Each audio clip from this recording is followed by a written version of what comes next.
My stepmom showed up on my 1-year sober anniversary to pressure me to start using again. She didn't know our entire family was eavesdropping from the hallway. The door was unlocked and she waltzed right in with a smirk on her face. "Oh, honey, you relapsed? On your anniversary?" Before I could tell her I wasn't high and just tired, she took out a pill bottle. "Here, I brought your favorites. Let's keep this between us." I wanted to cry. But even more than that, I wanted my family to hear what Lilith said when she thought no one was listening. Wow, Dad would be so proud of the woman he married. "Your father?"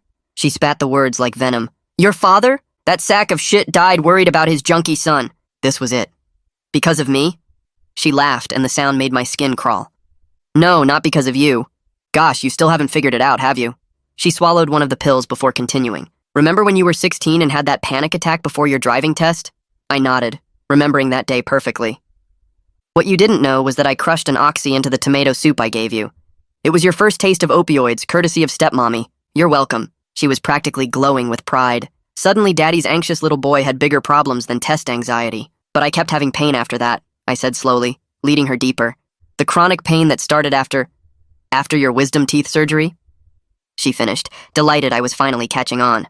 "My cousin was the oral surgeon. I told him to nick the nerve during the extraction, just enough damage to cause chronic pain. You needed those pills for legitimate pain, which made it so easy to keep you hooked." The room felt like it was spinning, but I had to keep her talking. "That's why the pain never went away. But what about when I tried to get clean? I'd be doing well, and then suddenly you'd relapse?" Lilith walked closer, waving the pill bottle like a trophy. "I put Xanax in your protein shakes, crushed pills in your food. Remember those family dinners where you couldn't keep your eyes open? Where you'd slur your words even though you swore you didn't remember taking anything?" "Every single one of Grandma's dinners," I responded, making my voice break, continuing my carefully crafted performance. "I'd dose your mashed potatoes, then cry to your grandmother about how hard it was watching you struggle with addiction. She was so worried about the family money going to drugs that she signed everything over to me. I got full control of her estate 2 weeks before she died." Lilith's eyes glittered with something dark. "Of course, she was already on hospice by then. A little extra morphine just helped her along." My hands were shaking now, but I forced out the next question. "You killed her?" "Killed is such an ugly word. I expedited the inevitable, just like with your father." She leaned against the counter, casual as if we were discussing the weather. "The night he died, you tried to visit him, remember? But you were so messed up you could barely stand." "I'd only had coffee," I said, my voice breaking for real now. "Coffee with 3 crushed oxys in it," she corrected. "You showed up at the hospital slurring and stumbling. Your dad died thinking his son chose drugs over saying goodbye." Rage filled my bones, but I needed more evidence, so I continued. "After that, everything got worse. I woke up in jail, with assault charges, yes. That was particularly clever of me." She actually looked proud. "I hit myself with a door handle until I had a beautiful black eye, then called 911 screaming that you'd attacked me. That record destroyed your nursing school dreams, didn't it? No hospital would hire someone with a violent history. The hepatitis C," I said, my voice hollow. "The doctor said I must have shared needles, but I never—" "Of course you didn't share needles." She examined her cheap acrylics. "I took a needle from the clinic's medical waste. All it took was 1 stick while you were passed out drunk." I closed my eyes and did what I always do when I'm nervous. I fiddled with my dog's collar that I kept on my keychain. Lilith stepped closer, her eyes lighting up with cruel delight. "You want to know something funny about your precious service dog?" Her voice went soft, almost tender, which made it infinitely worse. "I put Benadryl in his food to make him sleepy. Gave you enough sleeping pills to knock you out cold. Then I strangled him myself and positioned his body next to you. You woke up convinced you'd killed him in a blackout. I watched you sob while you buried him in the backyard, begging a dead dog to forgive you for something I did. The rage was so thick I could taste it, but I had one last question. Why? Why would you do all of this? Why?" She slammed the pill bottle on the counter. "Because you existed. Every time your father chose you over me, every time he said, 'Let me check with my son first,' every dollar spent on your therapy instead of our vacation, you were a constant reminder that I was his second choice, that I'd never have him completely to myself." She leaned in close, her breath hot with wine and hatred. "But look at you now. Even sober, you're ruined. The liver damage, the brain damage, the criminal record, it's all permanent." That's when we heard it. Crash. The sound from upstairs shattered her gloating like a hammer through glass. Lilith spun around, stumbling in her heels. Her daughter Sophie stood at the top of the stairs, the party banner pole for my anniversary at her feet where she'd dropped it. Behind her, my entire family crowded the hallway, faces white with shock. Lilith's eyes went wide when she saw everyone standing there. Her face changed from proud to scared in about 2 seconds. I moved fast and got between her and the front door, while my Uncle Julian came into the room behind her with his phone up, already recording everything. Sophie stayed frozen at the top of the stairs, looking like she might throw up, her skin so pale I could see her freckles standing out. My hands were shaking bad, but I made them stop and reached for the pill bottle she'd put on the counter. I grabbed a dish towel first and used that to pick it up so I wouldn't mess up any fingerprints or evidence. Lilith saw what I was doing and lunged at me, trying to grab the bottle back. My Aunt Natasha got in her way, putting herself between us and holding up both hands. Natasha's voice came out calm and steady, even though I could see her hands shaking a little. More family members came out from the hallway where they'd been listening, forming a loose half-circle that blocked Lilith from getting to the door, or to me. My cousin Marcus stood near the kitchen entrance. My other cousin Elena positioned herself by the window. Everyone looked shocked, but nobody was leaving and nobody was letting Lilith leave either. I pulled my phone out with my free hand, the one not holding the towel with the pill bottle. My fingers felt clumsy, and I almost dropped it, but I managed to unlock the screen and dial 911. The operator answered on the second ring, and I tried to keep my voice level. I told her I needed police for attempted distribution of controlled substances with multiple witnesses present. She asked me to stay on the line, and I said I would. Lilith started screaming that I was lying, that this was all a big misunderstanding, that her drug addict stepson was trying to frame her.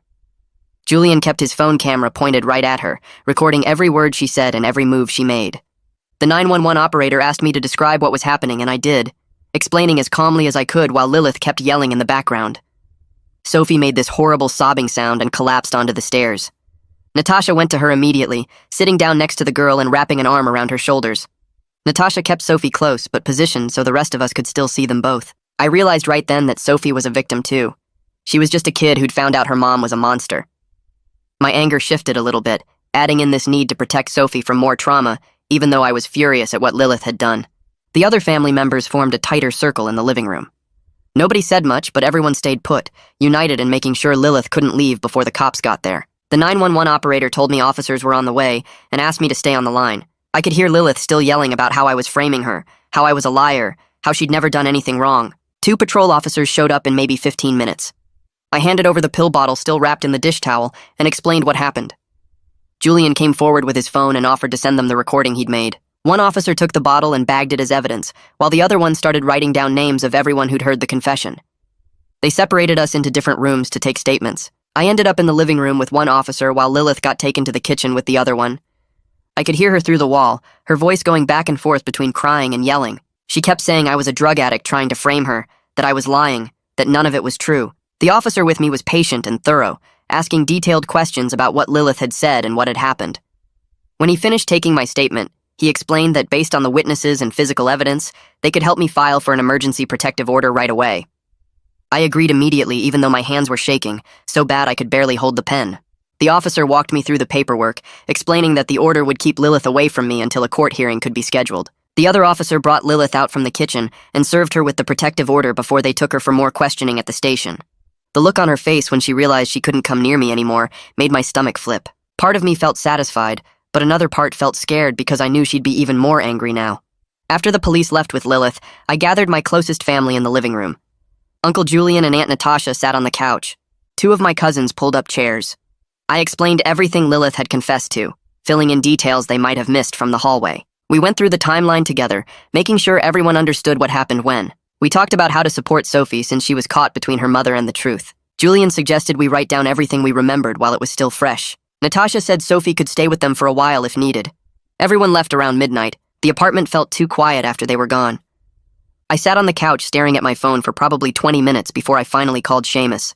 When he answered, I told him the stress and adrenaline were making me want pills, so bad I could barely think straight. The craving felt like it was eating me from the inside out. Seamus talked me through breathing exercises over the phone. He reminded me that using now would give Lilith exactly what she wanted. He said it would destroy my credibility as a witness. His voice stayed calm and steady while I tried to breathe like he told me to. I made it through the night without using, but it was close. Closer than I wanted to admit. I ended up sleeping on the couch with all the lights on because my bedroom felt unsafe somehow. The next morning, my phone rang at 8:30. A woman introduced herself as Detective Trish Marston, the investigator assigned to my case. Her voice sounded calm and professional. She explained that she specialized in cases involving poisoning and elder abuse. She wanted to schedule a formal interview for that afternoon at the police station. Something about her tone helped me feel more grounded. I spent the morning writing down every detail I could remember about Lilith's confession and the years of weird symptoms I'd had. At the police station that afternoon, Detective Marston sat across from me in a small interview room. She explained gently that we had some challenges with evidence. The confession about the current attempted distribution was strong because we had witnesses and the pill bottle, but proving all the historical poisoning would be much harder. Most of the physical evidence was gone or too old to test properly. I felt my hopes start to deflate like a balloon losing air, but then she quickly added that the current charge was serious enough to go after hard. She said we could build a pattern case if we were smart about it and strategic with what evidence we did have. I leaned forward and my hands gripped the edge of the table. Detective Marston needed to know about the dog. She watched me carefully as I explained how Lilith confessed to strangling him and making it look like I killed him during a blackout. Her expression changed. Something harder settled into her features and her jaw tightened. She asked if I would consent to exhuming his remains for forensic examination. A veterinary pathologist could confirm strangulation if the evidence was still there. It would prove Lilith's confession and show her pattern of cruelty. The thought of disturbing his grave made my chest hurt. But he deserved justice too. I agreed immediately. Detective Marston nodded and made a note on her pad. She said she would arrange everything and keep me updated on the timeline. The exhumation would take a few weeks to coordinate, but she would handle the details. I left the police station feeling drained and drove straight to Uncle Julian's house where the family was gathering. Everyone wanted to talk about what happened and figure out next steps. We sat around the dining room table with coffee and leftover cake from my anniversary party that never really happened. Some of my relatives started talking about the publicity. They worried about court proceedings and what the neighbors would think. My cousin Miranda kept saying this would affect the whole family's reputation. Uncle Julian cut her off hard. His voice went sharp and he leaned across the table. He said protecting Sophie and getting justice for what was done to me mattered more than what anyone thought. The room went quiet. Aunt Natasha reached over and squeezed my hand. We all agreed that Sophie's well-being had to be the priority. She shouldn't be forced to testify if it would hurt her more, even if keeping her off the stand made the case weaker. Everyone nodded and the tension eased a little. We talked for another hour about who would go to court hearings and how to support each other through whatever came next. By the time I got home, it was past midnight. I tried to sleep, but my brain wouldn't shut off. Every detail Lilith confessed to kept playing on repeat in my head.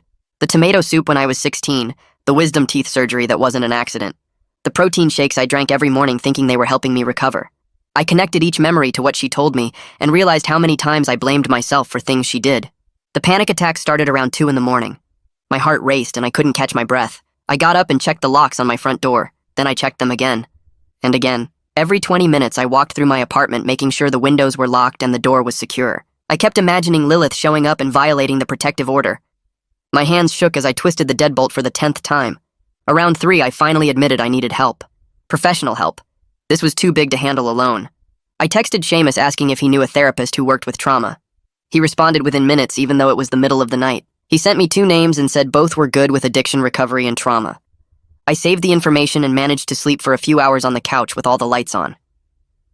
3 days later, I sat in a therapist's office filling out intake paperwork.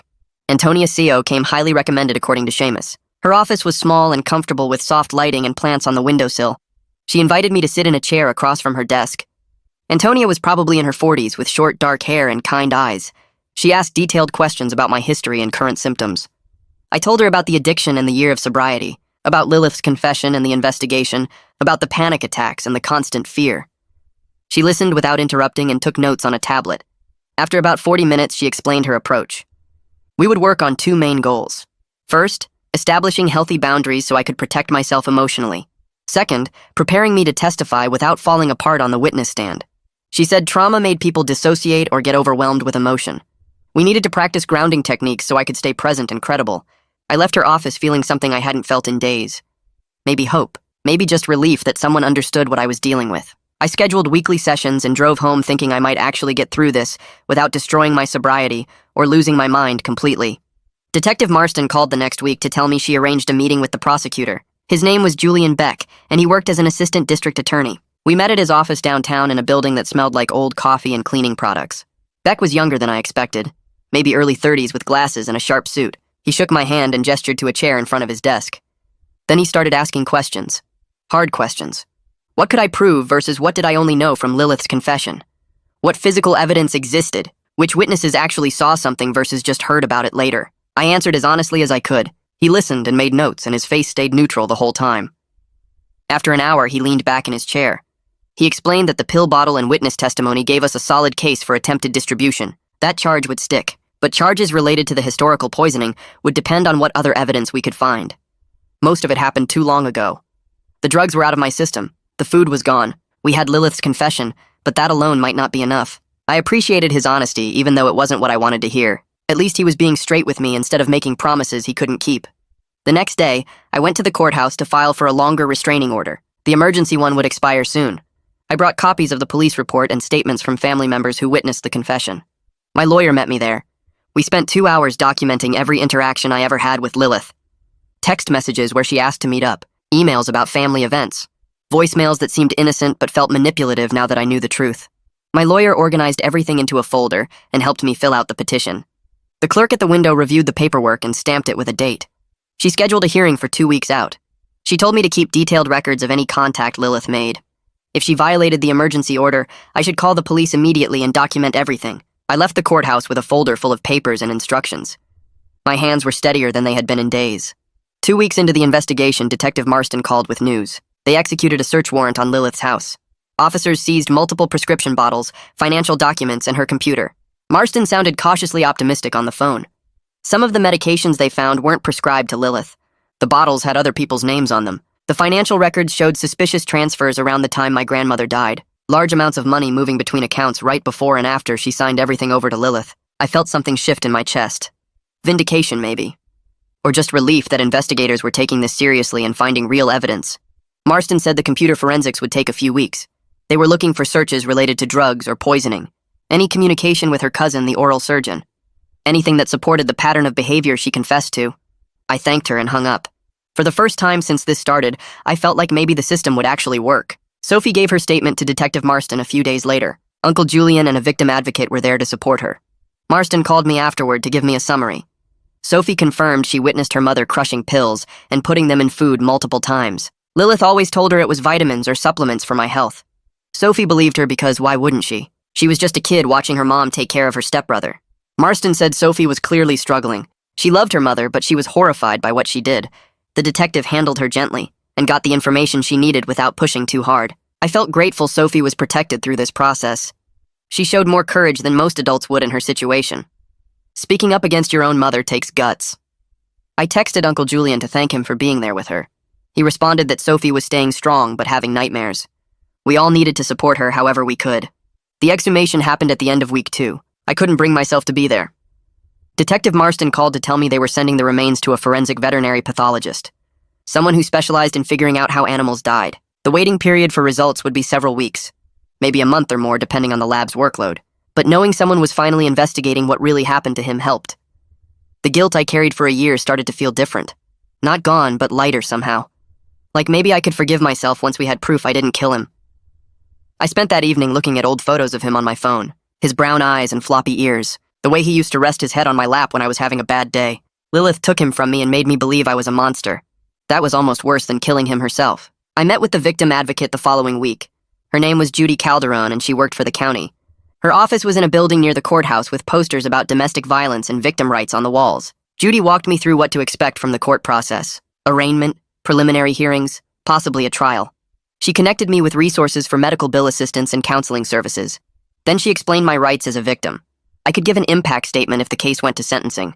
I could be notified of court dates and any changes to Lilith's custody status. I had the right to be heard. We spent an hour creating a safety plan in case Lilith violated the protective order. Where I would go, who I would call, what evidence I should gather. Judy gave me her direct number and told me to reach out anytime. Having someone whose entire job was helping me navigate the system made me feel less alone. Like maybe I was capable of seeing this through to the end. By week 3, my phone wouldn't stop buzzing. Old high school friends I hadn't heard from in 5 years were suddenly texting, asking if I was okay. Neighbors I barely knew were stopping me in the parking lot with concerned looks. Someone's cousin worked at the courthouse and word was spreading fast about Lilith's arrest. I met with Judy again, and she sat across from me with her notebook open. She explained that I needed to control the story before rumors filled in the gaps. I could choose who to talk to and what to say. I decided to keep it simple. My closest friends got the basic truth that there was an investigation, and I was cooperating with police. Everyone else got a short text saying I couldn't discuss details of an ongoing case. It felt better having a plan instead of just reacting to every message. Detective Marston called me 3 days later with an update about the oral surgeon. She'd tracked down Lilith's cousin who did my wisdom teeth extraction and went to interview him. The second she mentioned my name and the date of the surgery, he got defensive. He insisted he followed proper procedures and any complications were normal risks of the surgery. Detective Marston said his reaction raised red flags. Most doctors would pull records and review the case if there were concerns. Instead, he immediately denied wrongdoing before she even accused him of anything. She was pulling his surgical records and licensing history to see if there were other complaints or unusual complication rates. I felt anger burning in my chest, knowing this person deliberately hurt me because Lilith asked him to. But I channeled it into helping Detective Marston understand the timeline. I walked her through when the pain started, how long it lasted, what medications I was prescribed. She took notes on everything and added it to her growing file. I requested copies of my dental records from the oral surgeon's office the next day. The office manager seemed confused why I wanted records from 6 years ago, but she processed the request. 2 weeks later, a thick envelope arrived with all my surgical notes and post-op records. I spread the papers across my kitchen table and started reading. The procedure was performed by Lilith's cousin, just like she said. The notes showed complications during the surgery with damage to the lingual nerve, but the surgeon attributed it to patient factors like my anatomy being difficult. I looked up normal wisdom tooth extraction outcomes online. Nerve damage happened in less than 2% of cases. The pain I experienced for years afterward wasn't normal. Detective Marston came to my apartment to review the records with me. She photographed every page and added them to the evidence file. She said the records showed a pattern of Lilith using medical situations to keep me dependent on pain medication. It was systematic sabotage of my health documented in official records. The hospice records for my grandmother arrived after Detective Marston filed a formal request with the facility. She called me to her office to go through them together. The records showed my grandmother's morphine doses during her final week. There were unexplained spikes in administration that weren't ordered by her doctor. Some doses were given at odd times, like 3 in the morning when regular rounds wouldn't happen. There were also gaps in the documentation where doses should have been recorded but weren't. Detective Marston's face got dark as she reviewed the pages. She explained that proving Lilith killed my grandmother would be nearly impossible without a confession or witness. Too much time had passed. The hospice staff from back then had moved on to other jobs. The morphine could have been given by any number of people with access to the medication room. But the records established that something suspicious happened during my grandmother's final days. They showed opportunity and access even if we couldn't prove intent. Financial records came next after the detective subpoenaed them from the bank. My grandmother signed over control of her entire estate to Lilith just 2 weeks before she died. The timing was suspicious because my grandmother had been in hospice for over a month by then. Why would she suddenly transfer everything so close to the end? The documents showed my grandmother's signature, but it looked shaky and unclear. Detective Marston brought the records to ADA Beck's office, and I went with her. Beck spread the papers across his desk and studied them carefully. He confirmed they established a clear financial motive for Lilith wanting my grandmother dead. My grandmother's estate was worth over $400,000 between her house and savings. Lilith got control of all of it right before my grandmother died. But Beck cautioned that motive alone wasn't enough for criminal charges. We needed evidence that Lilith actually killed her. The financial records helped build the pattern, but they didn't prove murder. I started preparing for grand jury testimony the following week. Ada Beck scheduled 3 sessions to coach me on how to present my story. Then, he explained that the grand jury would decide if there was enough evidence to indict Lilith on criminal charges. My job was to be credible and factual. I couldn't speculate about things I didn't personally witness. I had to stick to what I knew for certain. We practiced answering hostile questions.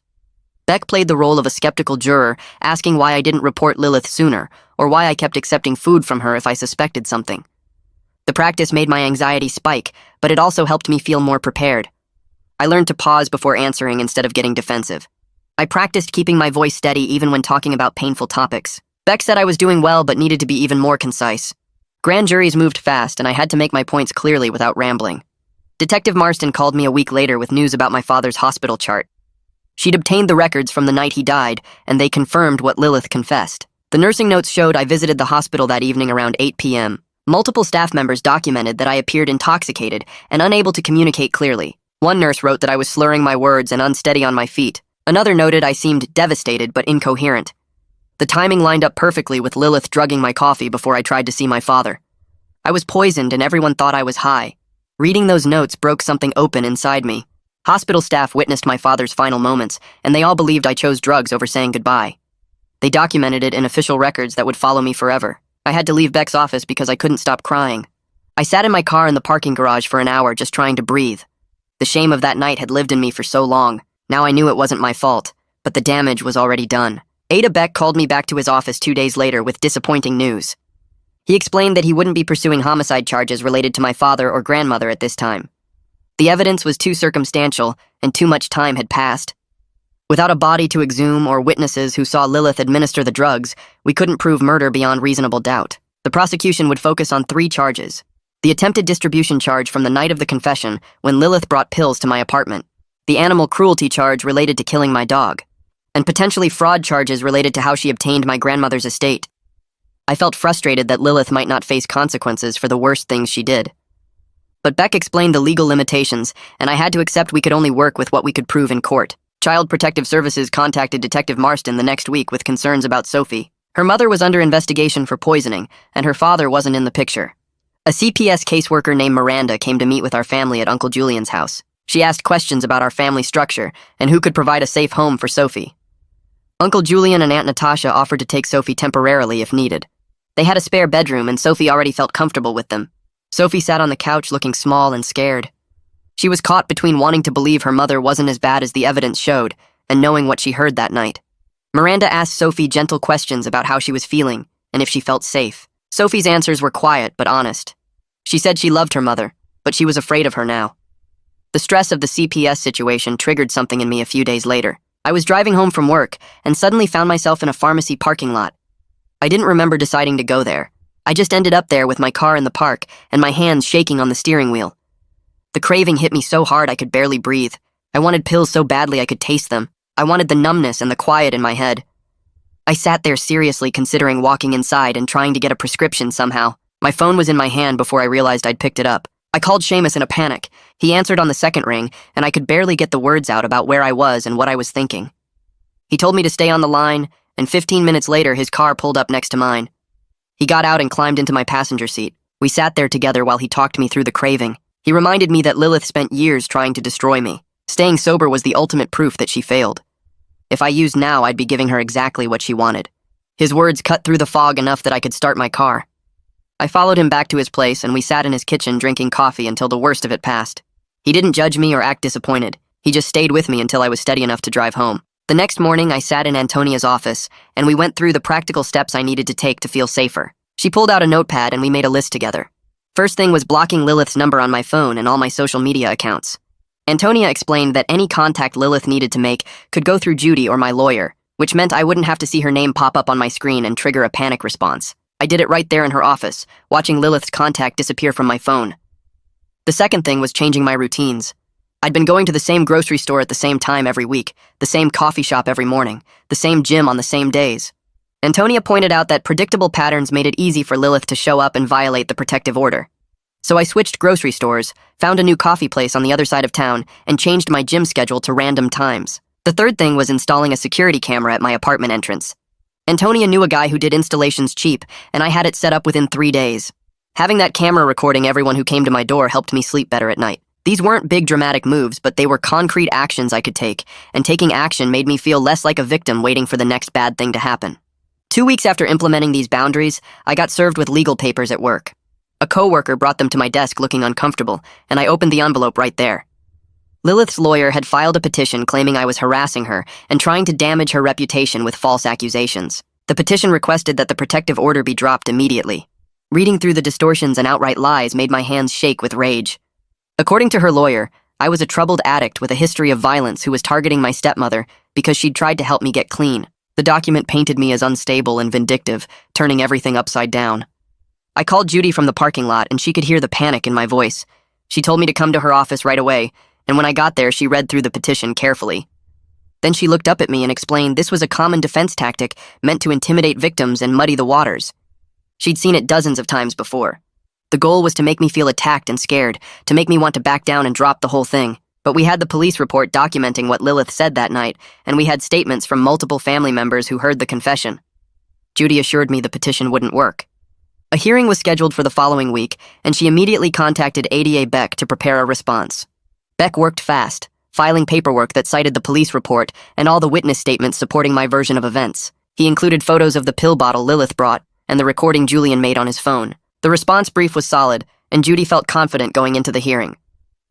The courthouse was cold that morning, and I sat in the hallway outside the courtroom with Uncle Julian and Judy. Lilith arrived with her lawyer, and she wouldn't look at me, which was fine because I couldn't stand to look at her either. When we went inside, the judge called the case and both lawyers stood up to present their arguments. Lilith's lawyer went first, painting this picture of me as a dangerous addict who was making up stories to get revenge. He talked about my criminal record and my history of substance abuse, like those facts automatically made me a liar. Then Ada Beck stood up and walked the judge through the evidence.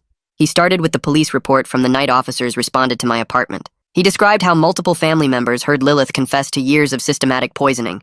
He presented the witness statements one by one, showing that 8 different people heard the same confession. Then he showed the judge photos of the pill bottle Lilith brought to my apartment that night, the physical evidence that started this whole investigation.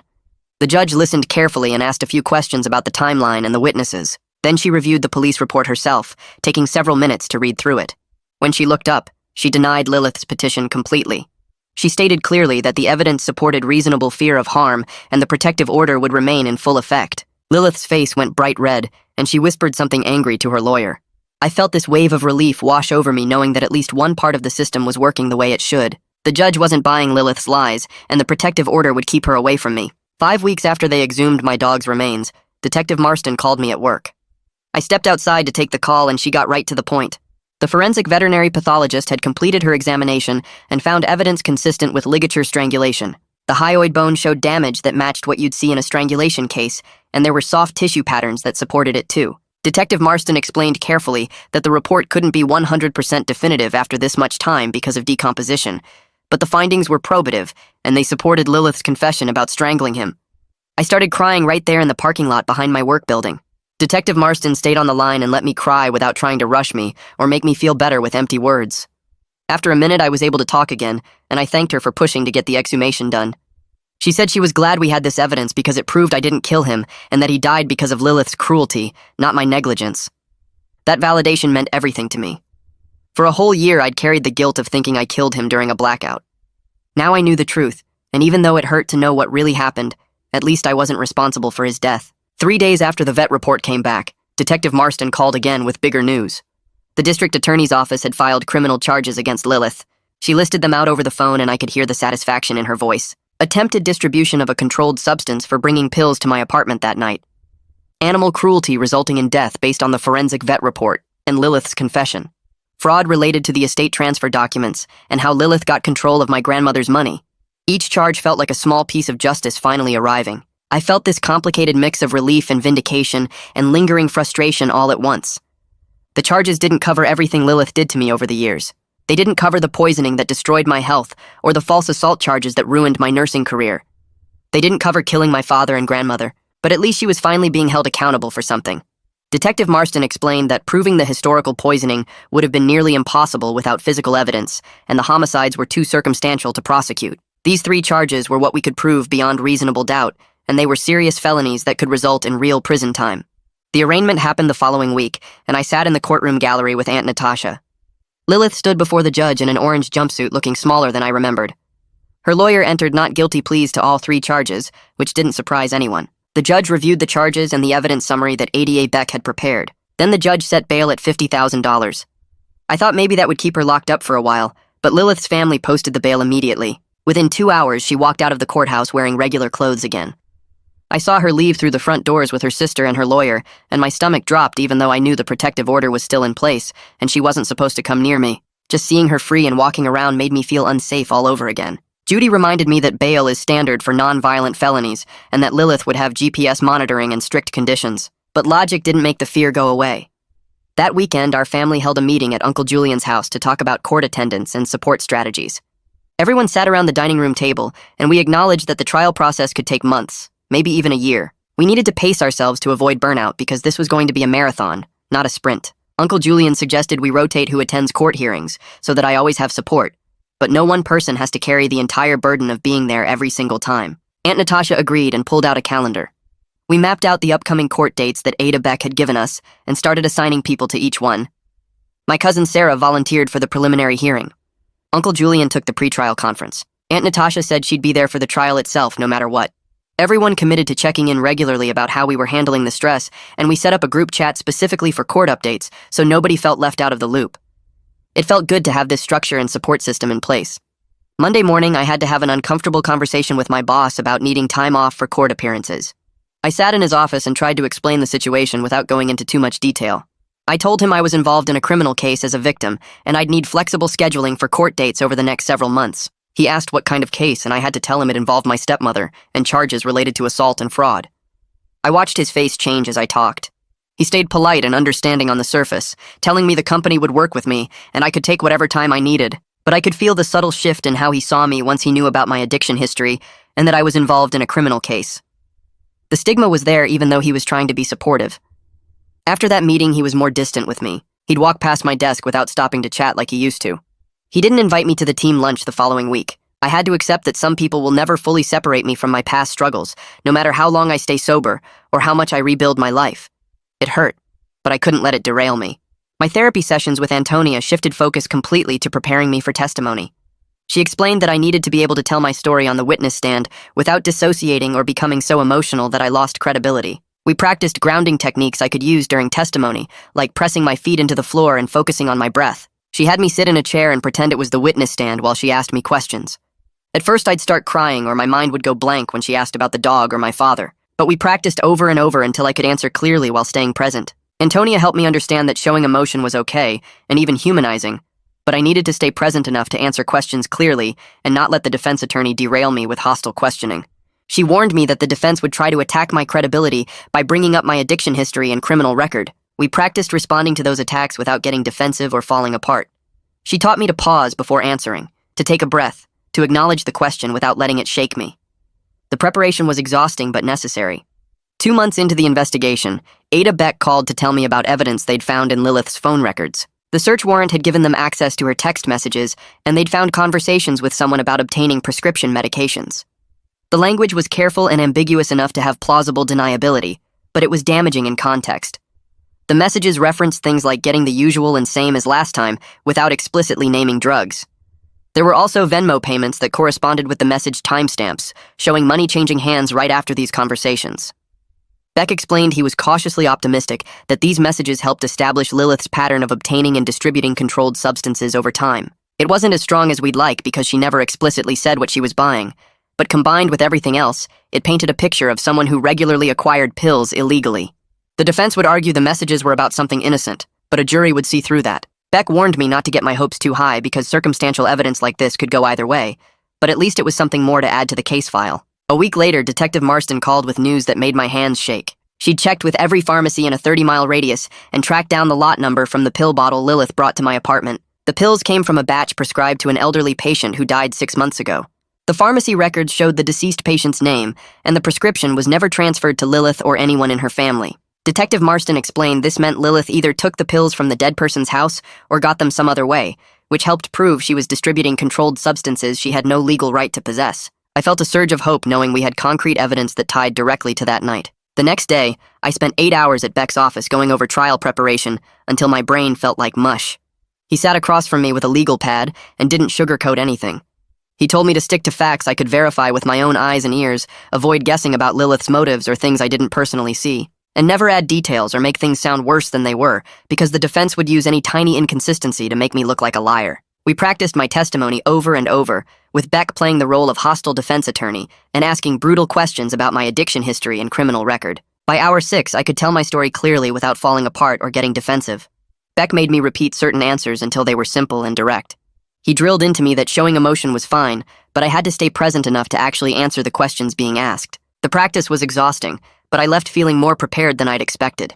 3 days later, a thick envelope arrived at Beck's office from Lilith's attorney. Inside was a plea offer proposing reduced charges in exchange for a guilty plea. Beck called a family meeting to discuss it, and opinions split immediately. 2 of my cousins wanted to accept it to avoid the trauma and uncertainty of a trial. They argued that getting any conviction was better than risking an acquittal.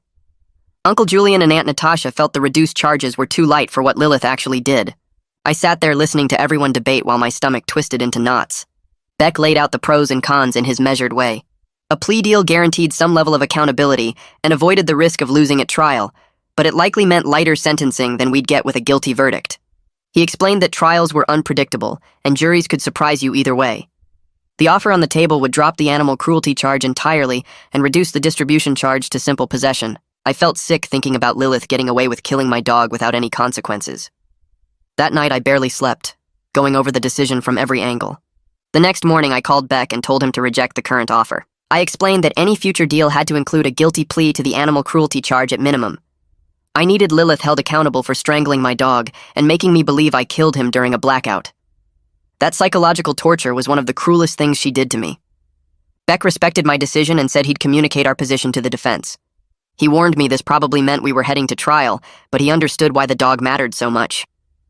2 days after that, Sophie called Uncle Julian in tears.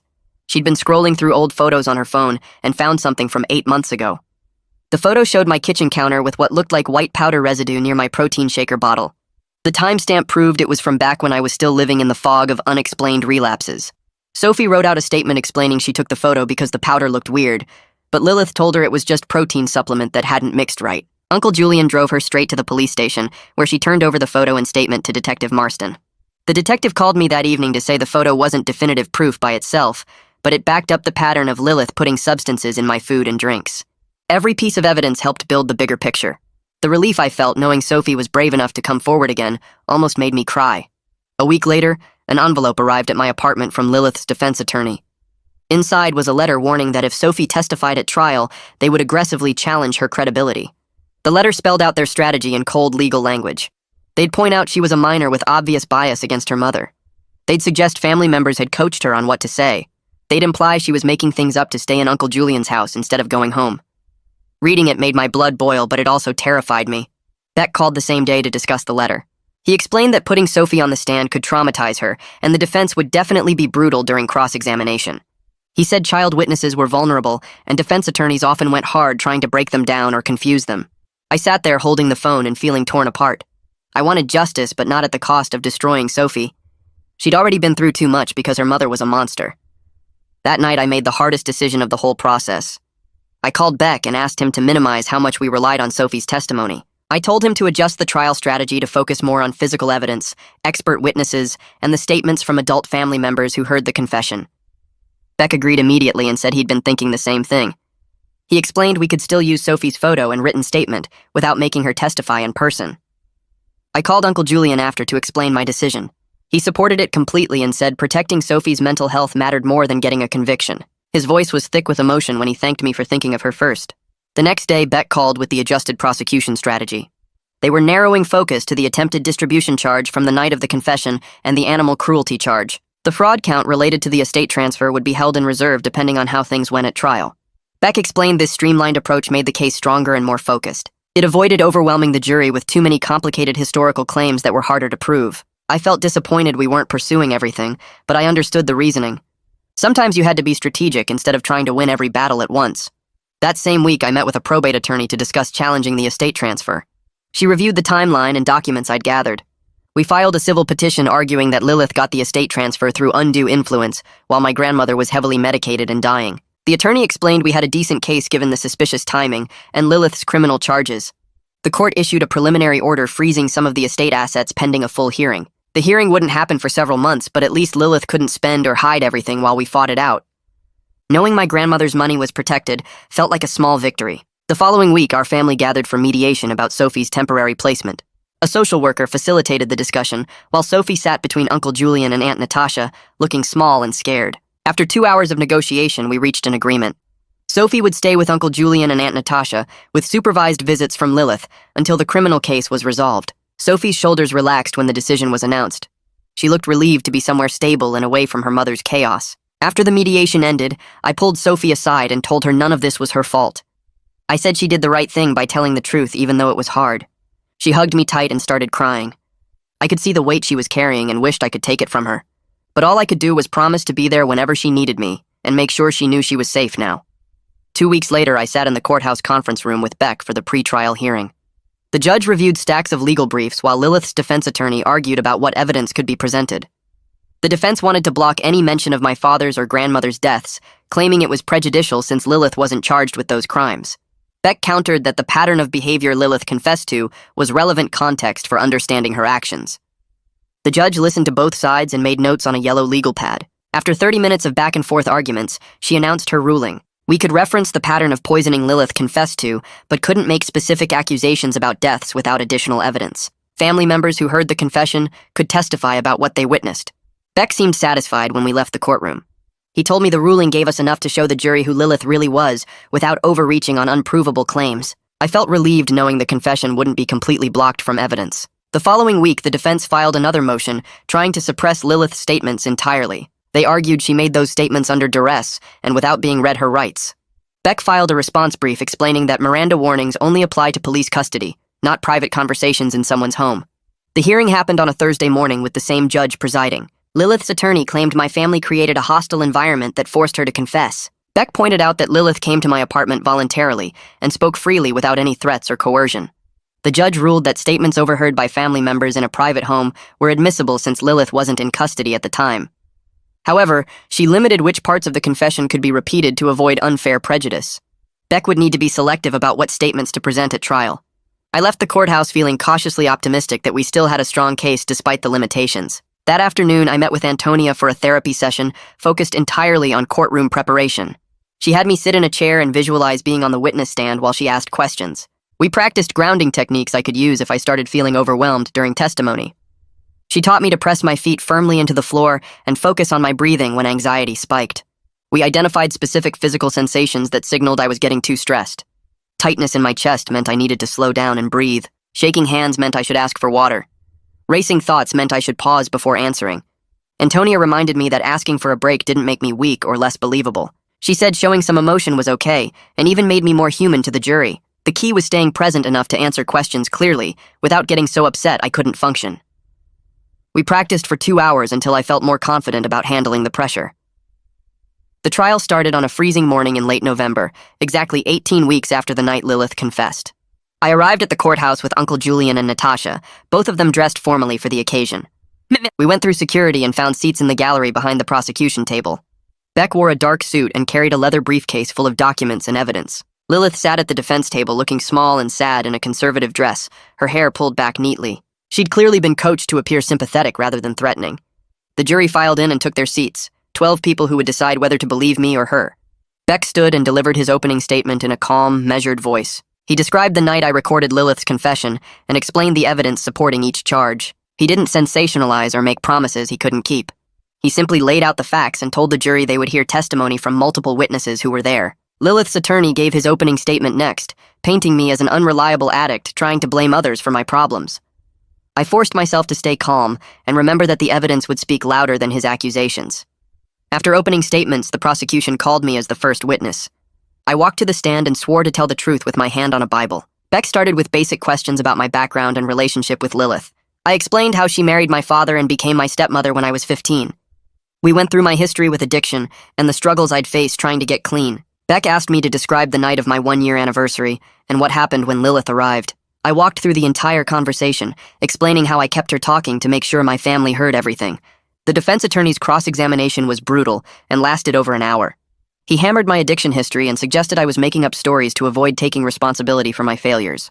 He pointed out inconsistencies in small details and implied I was an unreliable narrator. I used the grounding techniques Antonia taught me, pressing my feet into the floor whenever I felt myself getting defensive. I focused on answering each question with simple facts rather than getting emotional or argumentative. When he asked if I'd been high that night, I looked him in the eye and said no.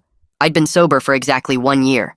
By the time I left the stand 3 hours later, I felt drained but steady. Detective Marston took the stand next and walked the jury through her investigation.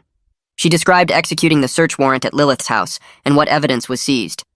She explained the chain of custody for the pill bottle and how it was logged and stored. She talked about arranging for the exhumation of my dog's remains and sending them to the forensic veterinarian. The defense attorney tried to poke holes in her work by asking why certain leads weren't pursued. He questioned why some evidence took weeks to process and implied she'd been sloppy. Detective Marston handled the cross-examination professionally without getting flustered. She explained that resource constraints meant prioritizing the strongest evidence first. She noted that some tests required specialized labs with backlogs. She maintained her composure and stuck to the facts throughout 2 hours of hostile questioning. The forensic veterinarian testified on day 2 of the trial. She explained her qualifications and experience examining animal remains. She described receiving my dog's remains and conducting a thorough examination. She used careful language about what the evidence showed versus what could be stated with absolute certainty. The damage to the hyoid bone was consistent with strangulation. The pattern of injury matched what she'd seen in other cases of ligature strangulation. However, she acknowledged that decomposition limited how definitive her conclusions could be. The defense attorney pressed her hard on cross-examination about the word consistent. He got her to admit that consistent didn't mean proven beyond doubt. She agreed that other explanations were theoretically possible, though less likely. I watched the jurors' faces as she testified and saw sympathy and disgust. Several jurors looked at Lilith with obvious distaste when the veterinarian described the dog's injuries. That gave me hope they understood what she'd done. After 3 full days of testimony, both sides gave closing arguments. Beck summarized the evidence methodically and reminded the jury of what multiple witnesses had heard Lilith confess to. The defense attorney argued that the confession was coerced and my testimony was unreliable. The jury got the case at 2 in the afternoon and deliberated for 6 hours. We waited in a small room down the hall, barely speaking as the hours crawled by. Finally, the bailiff came to tell us the jury had reached a verdict. We filed back into the courtroom and stood as the jury returned. The foreperson handed a paper to the judge who reviewed it silently. My heart pounded as she read the verdicts aloud. Guilty on the animal cruelty charge. Guilty on the attempted distribution charge. Not guilty on the poisoning-related charges that had less direct evidence. I felt a complicated mix of validation and disappointment wash over me. Beck leaned over and quietly reminded me that 2 felony convictions were significant and would result in real consequences. I nodded but couldn't shake the frustration that Lilith wasn't being held fully accountable for everything she'd done.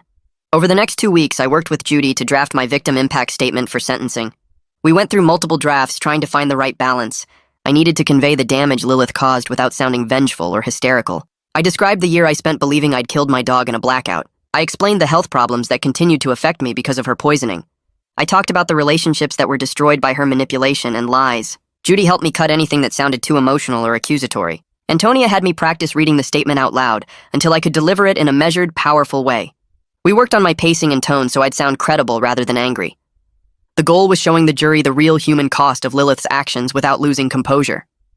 The sentencing hearing happened 3 weeks after the verdict on a gray December morning. The courtroom was packed with family members and a few reporters who'd picked up on the case. Lilith's attorney argued for probation, claiming she had no prior record and posed no danger to the community. Beck countered with the severity of her crimes and the calculated nature of her actions. The judge asked if I wanted to read my victim impact statement, and I stood on shaking legs. I read slowly and clearly, describing how Lilith's cruelty had affected every aspect of my life. I talked about the guilt and shame I'd carried thinking I was responsible for my dog's death. I explained the ongoing medical issues from years of being poisoned. I mentioned the career I'd lost and the relationships that were damaged. When I finished, the judge thanked me and took a brief recess to consider the sentence. 30 minutes later, she returned and announced her decision. 18 months in jail with 3 years of probation. A permanent ban on owning any animals. A no-contact order extending beyond her sentence. Restitution for my veterinary and therapy costs, but not for medical bills related to the historical poisoning. Beck leaned over and reminded me that jail time for these charges was actually significant. He said the felony convictions would follow Lilith forever and affect her employment and housing. I left the courthouse feeling steadied rather than triumphant, accepting that this was as close to justice as the system could provide. The probate attorney's office smelled like old paper and coffee. She spread the estate documents across her desk and tapped the injunction order with her pen.